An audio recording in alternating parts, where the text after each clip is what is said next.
आने में थोड़ा वक्त जरूर लगता है, मगर अच्छा वक्त सबका आता है और अच्छा वक्त आ भी गया। जी हाँ, मावली में पांचवी सूची में, बीजेपी की पांचवी सूची के बाद कार्यकर्ताओं का अच्छा वक्त आ गया है। लोग कह रहे हैं कि जिसका इंतजार लंबे वक्त से हम लोग कर रहे थे, वो इंतजार की घड़ी अब खत्म हो गई है और एक छोटे कार्यकर्ताओं को टिकट देकर पार्टी ने बड़ा विश्वास जता दिया है। भले ही लोग कह रहे हो कि ये टिकट 5 करोड़ में बिका है, मगर ये बातें बड़ी अफवाहें हैं। छोटे कार्यकर्ता को टिकट दे तो कहते हैं कि साहब टिकट खरीद कर ले आए, मैनेज कर लिया गया। और बड़े आदमी या नामचीन आदमी को टिकट मिले तो लोग कहने लग जाते हैं कि छोटे कार्यकर्ता क्या सिर्फ जाजम उठाने के लिए हैं। तो कुछ इसी तरह की चर्चा फिलहाल उदयपुर जिले की मावली विधानसभा की तमाम थड़ियों पर हो रही है। लोग कह रहे हैं कि धर्मनाथ जोशी को टिकट नहीं देकर आपने ठीक किया और अच्छा किया। इस बार यहाँ से आपने ब्राह्मण चेहरे के तौर पर डाउन टू अर्थ, सरल सहज व्यक्तित्व के धनी गोपाल कृष्ण पालीवाल को मौका दिया है। गोपाल कृष्ण पालीवाल साकरोदा के रहने वाले हैं। वे वहाँ सरपंच रह चुके हैं, उप प्रधान रह चुके हैं पंचायत समिति में, और वहीं पर नेता प्रतिपक्ष भी रह चुके हैं और कभी पार्टी के खिलाफ जाकर काम नहीं किया। पार्टी के खिलाफ तो कई लोग गए थे, मगर फिर भी उन्हें टिकट मिल गया। बात उदयपुर की हो रही है, मगर बात फिर मावली पर जाते हैं। लोग कह रहे हैं कि साहब पैसों में टिकट मिलता तो युवा व्यवसायी को मिलता, पैसों में टिकट मिलता तो कार वाले नेताजी को मिलता, तो फिर ये नेताजी कहाँ से टपक पड़े। बातें बताने को बहुत कुछ है, मगर बात वही कि अब पुष्कर डांगी की जो एंटी लॉबी है वो भी पालीवाल के साथ लग गई है। जनता सेना वाले मांगलाल जोशी की टीमें भी कह रही है कि साहब चेले तो हमारे ही गुरुजी के हैं, साथ तो उनका ही देना पड़ेगा। और गांव-गांव में जो तमाम लोग पुष्कर डांगी के नाराज नजर आए थे, पुष्कर डांगी के समर्थकों से परेशान थे, वो कह रहे हैं कि इस बार हम बीजेपी का साथ देंगे। तो कुल मिलाकर जो सीट टक्कर में नहीं थी वो सीट अब टक्कर में आ गई है। नाम के ऐलान के साथ ही तमाम तरह के पोस्ट आने लगी। सोशल मीडिया में कहा जाने लगा कि इस बार पार्टी ने बड़ा धोखा वल्लभनगर की तरह मावली में भी कर दिया है। कुलदीप सिंह के साथ ये धोखा सहा नहीं जाएगा। लेकिन लोग कह रहे हैं कि धोखा तो 2018 में भी हुआ था, आपने बगावत भी की थी, फिर मान गए, मगर उसके बाद क्या हुआ?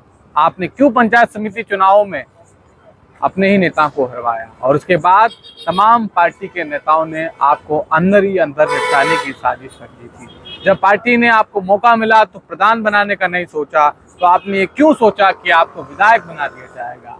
ये बातें कुलदीप सिंह चुंडावत के लिए कही जा रही है। कुलदीप सिंह चुंडावत के तमाम समर्थक हमें कह रहे हैं कि साहब कल उदयपुर में कुलदीप शाह का नामांकन होगा और आप देख लीजिएगा कितनी भीड़ आती है। हम कह रहे हैं भीड़ आएगी, भीड़ आनी भी चाहिए, उन्होंने भी मेहनत की है, मगर बात वही कि खिलाफत करके भी मिल क्या जाएगा। खिलाफत आपने 2018 में भी की थी, खिलाफत अंदर खाने कई बार होती है, मगर मिलता क्या है। तो मावली में फिलहाल पुष्कर डांगी के सामने बड़ी चुनौती बन गए हैं बीजेपी के पालीवाल। यूँ तो पालीवाल बहुत कम लोग कहीं कहीं जानते होंगे। उनका जब नाम का ऐलान हुआ तो कई लोग उन्हें गूगल पे और यूट्यूब पे सर्च कर रहे थे, कौन है केजी पालीवाल, कौन है कृष्ण गोपाल पालीवाल। मगर आखिरकार जब उनके बारे में लोगों को पता लगा कि वो वहीं के स्थानीय निवासी हैं और कार्यकर्ताओं और आम लोगों के बीच रहकर काम करते हैं, तो कार्यकर्ताओं का मनोबल बढ़ने लगा। लोग कह रहे हैं कि भले ही कुछ भी कहा जाए, मगर टिकट सही हुआ है। हालांकि टिकट कटवाने में धर्मनाथ जोशी पूरी तरह लगे हुए थे कि कह रहे थे टिकट या तो मेरा होगा या दिनेश कावड़िया का होगा। नाम का वसन वाले नेताजी का भी चलवाया गया, मगर कामयाब नहीं हुआ। हुआ वही तो मंजूर सीपी जोशी था और मंजूर कटारिया जी की था।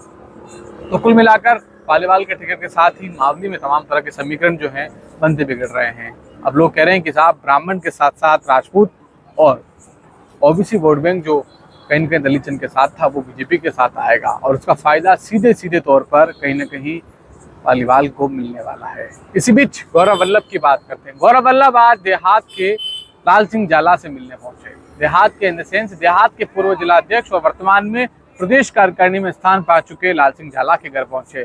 कहा कि आपके समर्थकों को बोलिए कि मेरा साथ दे, मेरे साथ आए और शहर भर में मेरा प्रचार करवाने में मदद करे, क्योंकि इस बार पहली बार मैं मैदान में आया हूं और आपके साथ की जरूरत है। हमें लोग बताते हैं कि झाला, दोनों झालाओं के साथ बड़ा धोखा हुआ है। धोखा तो 2018 में उनके साथ मावली में भी हुआ था, जब पहली बार झाला को मावली में टिकट दे दिया गया था, लेकिन हार्दिक पटेल की एंट्री के बाद पुष्कर डांगी ने जो किया और जो करवाया वो सबके सामने है। और तीसरे दिन फिर टिकट कटा और झाला के बजाय फिर पुष्कर डांगी को मौका मिला। तो झाला के प्रति सहानुभूति है और ये सहानुभूति गौरव वल्लभ अच्छे से समझते हैं। सहानुभूति तो खैर वल्लभनगर में हिम्मत सिंह झाला के प्रति भी है। लोग कह रहे हैं कि इन्होंने बड़ा दिल ठीक दिखाया, चुनाव में खूब पैसा लगाया, तैयारी करी, देव दर्शन यात्राएं कराई, मगर फिर आरएलपी से आए व्यक्ति को ले लिया। बड़ा दिल तो है। कुल मिलाकर दोनों झालाओं के प्रति सहानुभूति की भावना इनके इस पूरे मेवाड़ में दोनों ही पार्टियों में बनती दिख रही है। लेकिन बात वही कि ताराचंद जी भी प्रचार करने निकले हैं। आज हिरणमंगरी इलाके में प्रचार कर रहे थे। लोग कह रहे हैं ताराचंद जी जानता कौन नहीं है आपको, फोटो रोज देख रहे हैं, मगर 2018 में भी आ जाते ठीक रहता, क्योंकि आप लंबे अरसे बाद दिखे हो। उतने प्रचार में दिखते नहीं थे, और दिखते भी थे तो समाजों की मीटिंग में दिखते थे। दिखना था तो 2018 के चुनाव में दिखते, दिखना था तो पार्टी की बैठकों में दिखते, दिखना था तो कुछ जगह और दिखते। तो आज इतनी कसरत बुढ़ापे में नहीं करनी पड़ती। खैर बातें बहुत कुछ है, लेकिन इसी बीच गौरव वल्लभ चुनौतियां दे रहे थे कि साहब हिम्मत है तो सामने आ जाइए। उसी गुलाबचंद कटारिया के फॉर्मूले को कॉपी कर रहे थे कि किसी में हिम्मत हो तो मेरे सामने आइए। उसी बीच शहर के एक वरिष्ठ नागरिक शांतिलाल मेहता ने कहा कि बहस करनी क्यों है, काम करना है करके दिखाओ, को भाषण देना है दे के दिखाओ, बहस क्यों करना चाहते हो। ठीक है ताराचंद जी बोल नहीं सकते हैं, मगर बहस क्यों करनी है। वयोवृद्धता है, माफ करो, भूलो, आगे बढ़ो और अपने प्रचार पर ध्यान दो। आपने अपने को साथ भी ले लिया है, सुना है आपने सुरेश श्रीमाली को समझा लिया है।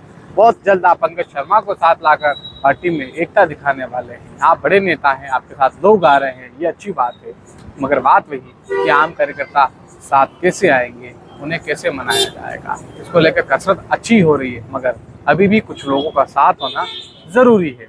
लेकिन कांग्रेसी तभी जुबा में एक बात बड़ी कह रहे हैं कि गौरव वल्लभ के भाषण की तारीफ करनी पड़ती है। एक बार उन्हें जो भी सुनता है मंत्रमुग्ध हो जाता है। और ऐसे में कांग्रेस अब इस प्लान पर काम कर रही है कि कैसे शहर में ज्यादा से ज्यादा सफाई कराई जाए, ताकि गौरव वल्लभ को सुनकर कहीं न कहीं लोग उनसे आकर्षित हों, उनसे इम्प्रेस हो। क्योंकि बोलने के मामले में इस बार यहाँ बीजेपी पिट रही है। तो बीजेपी पिट रही है तो कांग्रेस देख रही है कि हम पिटने में पीछे क्यों रहे, पिटते हुए को पीटने में ज्यादा मजा आएगा। इसी बीच वल्लभनगर में भी सियासत गर्म है। प्रीति शक्तावत अपने उसी अंदाज में स्टाइल में तैयारी कर रही है, मगर जो माहौल रणधीर सिंह बिंडर की पत्नी दीपेंद्र कुंवर के लिए बनना था वो बन नहीं रहा है। क्यों नहीं बन रहा है, इसको लेकर भी बातें हो रही है। लोग कह रहे हैं कि साहब उनकी भाषा शैली उतनी आकर्षित नहीं कर रही है, उनकी सहानुभूति इतनी नहीं बन रही है जो रणधीर सिंह बिंडर के लिए बनती। ऐसे में क्या दीपेंद्र कुंवर को मैदान में उतारकर जनता सेना ने बड़ी भूल कर दी है। हालांकि माहौल तो उतला डांगी का भी नहीं बन रहा है। जहाँ जहाँ जा रहे लोग कह रहे हैं कि ये क्या तरीका है, कभी आप बीजेपी में थे, फिर आरएलपी में चले गए, फिर बीजेपी में आए, हो सकता है अगली बार आप और कहीं चले जाएं। तो माहौल उनका भी नहीं बन रहा है। ठीक है, सोशल मीडिया में रील्स आप डालते रहिए, फोटो आप डालते रहिए, वीडियो से बतलाते रहिए कि लोग हमारे साथ है, मगर साथ अभी आपको नहीं मिल रहा है। हाथ का साथ यहाँ पर हो सकता है आने वाले दिनों में अगर यूं ही रहा तो भारी ना पड़ जाए। इसी बीच सुनने में आ रहा है कि लाल सिंह झाला पूरी तरह कोशिश कर रहे हैं कि इस बार गोविंदा की सीट वो निकाल कर रहेंगे। तमाम समर्थकों के साथ लगे हुए हैं और मांगेलाल गरासिया के नाम पर पूरी तरह से आश्वस्त है कि इस बार हम सीट निकालेंगे। उन्होंने कई बीजेपी के नेताओं को समझाया है कि आप साथ दीजिए। हालांकि प्रताप गमिती की एंटी इनकम्बेंसी का फायदा कैसे उठाना है झाला अच्छे से समझते हैं, और झाला के नाम पर गोविंदा में पहले भी वोट पड़ते आए हैं। तो एक बार फिर झाला के साथ से डॉक्टर गरासिया बड़े खुश हैं, कह रहे हैं कि अबे तो झाला साहब आइए, मजे हो जाएगा। तो आनंद है, चुनाव के आनंद लोग ले रहे हैं। इसी बीच बात हम करते हैं उदयपुर ग्रामीण पर। लोग कह रहे हैं कि इस बार प्रचार में विवेक कटारा के बजाय सज्जन कटारा ज़्यादा जा रही है, और उन्हें अच्छे से पता है कि जब एक महिला अच्छे लेवल पर प्रचार करेगी तो कहीं न कहीं फूलचंद जी को भी पसीना आना तय है। सिर्फ सापा पहनने और बाऊजी करने से काम नहीं चलेगा, कसरत करनी पड़ेगी, क्योंकि अति विश्वास में आदमी कई बार आते आते रह जाता है। और ये बात शायद फूल सिंह जी के आसपास रहने वाले लोग उन्हें समझा भी रहे हैं। तो सियासत में बातें बहुत कुछ हैं, लेकिन सटी हुई शहर नाथद्वारा की बात करते हैं, सटे हुए शहर नाथद्वारा की बात कर ले, वहाँ पर भी सीपी जोशी के पक्ष में माहौल बनने लगा है। लोग कह रहे हैं कि विश्वराज सिंह भले ही आए हों, मगर अगर वो जीत गए तो कहाँ रावलों के चक्कर लगाते फिरेंगे, कहाँ चौकीदारों की गरज करेंगे, कहाँ लोगों से मिलने के लिए चक्कर लगाते फिरेंगे। हमारे लिए तो सीपी जोशी ठीक है। कुछ इसी तरह की चर्चा राजभरा में हो रही है, क्योंकि कामकाज के मामले में लोग साफ साफ कह रहे हैं कि सीपी जोशी ने कोई तौर कसर नहीं छोड़ी, कोई कमी नहीं रखी। ऐसे में सीपी साहब एक बार फिर आने चाहिए। बात इस तरह की हो रही है, लेकिन बात अब होगा क्या?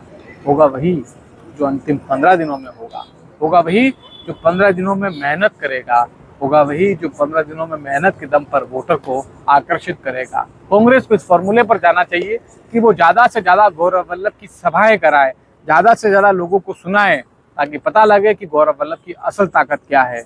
और यहाँ पर बीजेपी पिटती नजर आ रही है। लोग ये भी कह रहे हैं कि यहाँ पर एक राजनीतिक हत्या की कोशिश हो रही थी।